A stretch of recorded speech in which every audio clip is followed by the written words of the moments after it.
ইমাম মালিক রহমাতুল্লাহি আলাইহি উনি ওনার জীবনের 40 বছর পর্যন্ত মক্কাতুল মুআজ্জমায় জীবনযাপন করেছেন।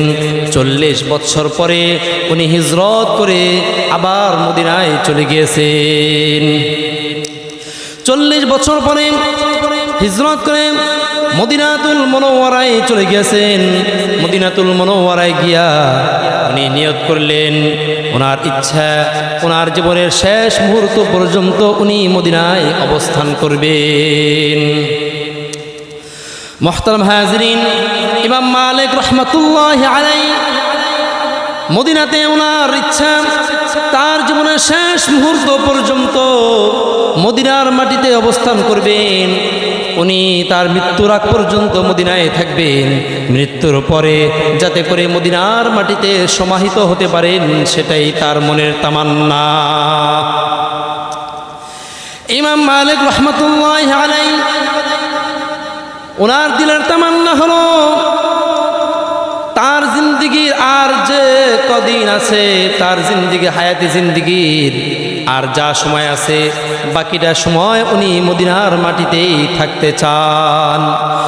যেই মাটিতে নবী মুহাম্মদুর রাসূলুল্লাহ সাল্লাল্লাহু আলাইহি ওয়াসাল্লাম ঘুমিয়েছেন, যেই মাটিতে নবীজি সাল্লাল্লাহু আলাইহি ওয়াসাল্লাম সমাহিত হয়েছেন, সেই মাটিতেই যেন উনি তার মৃত্যুর পরে সমাহিত হতে পারেন, সেটাই হলো তার দিলের তামান্না।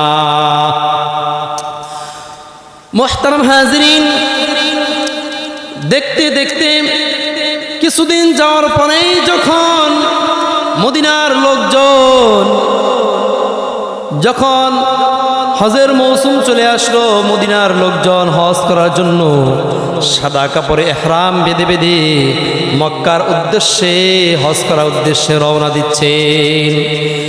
এই দৃশ্য ইমাম মালিক রহমাতুল্লাহি আলাইহি তাকিয়ে তাকিয়ে দেখছেন, আর উনি মনে মনে ভাবছেন, আমিও যদি মক্কায় হজ আদায় করার জন্য যেতে পারতাম তাহলে কতই না ভালো লাগতো। মুহতারাম হাজিরিন, ইমাম মালিক রহমাতুল্লাহি আলাইহি ওনার মনের ভিতরে হজের জন্য আবার তামান্না জাগলো, যদি মক্কায় গিয়া হজ করে আসতে পারতাম। এই তামান্না তার দিলের ভিতরে, আবার দিলের ভিতরে ভয় রয়েছে, মদিনা থেকে যদি বের হই আর যদি মদিনায় ফিরে আসার আগেই যদি মৃত্যু এসে যায়, তাহলে তো মদিনার মাটিতে তাহলে তার ঘুমানোর আর সুযোগ হবে না। মুহতারাম হাজিরিন, ইমাম মালিক রহমাতুল্লাহি আলাইহি এই বিষয়গুলো নিয়ে চিন্তিত, পেরেশানিত, উনি এগুলা নিয়ে চিন্তা করতেছেন, যদি আমি জানতে পারতাম আমার মৃত্যু কখন আসবে, মৃত্যু আমার কখন হবে, এই বিষয়টা যদি জানতাম তাহলে আমি নিশ্চিন্ত মনে হজ করে আসতে পারতাম। আহারে, মৃত্যু কখন হবে এই বিষয়টা তো আমার জানা নাই। আল্লাহ পাক রব্বুল আলামিন কোরআনুল কারীমের মধ্যে এই বিষয়টাকে ঘোষণা করেছেন, ফাইযা জাআ আজালুহুম লা ইস্তাখিরুনা সাআতাও ওয়া লা ইস্তাকদিমুন। মৃত্যুর সময় যখন এসে উপস্থিত হবে, মৃত্যুর সময় যখন এসে হাজির হয়ে যাবে, মৃত্যু 1 সেকেন্ড আগেও হবে না, 1 মুহূর্ত পরেও হবে না, বরং মৃত্যু যথা সময় এসেই উপস্থিত হয়ে মৃত্যুর স্বাদ আস্বাদন করতে হবে। আল্লাহ পাক রব্বুল আলামিন কোরআনুল কারীমের মধ্যে বলেন, কুল্লু নাফসিন যায়িকাতুল মাউত।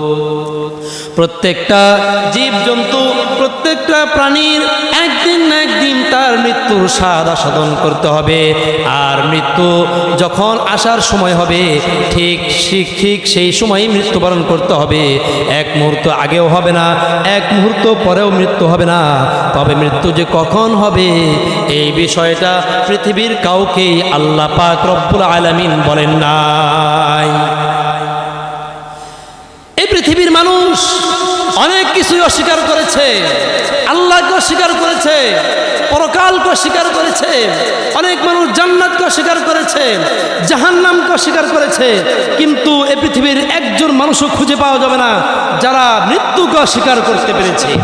মৃত্যু এটা কেউ অস্বীকার করে না, সকলেই তার জিন্দেগির বাস্তব জীবন থেকে সে শিক্ষা পেয়ে যায়, মৃত্যুবরণ তাকে করতেই হবে।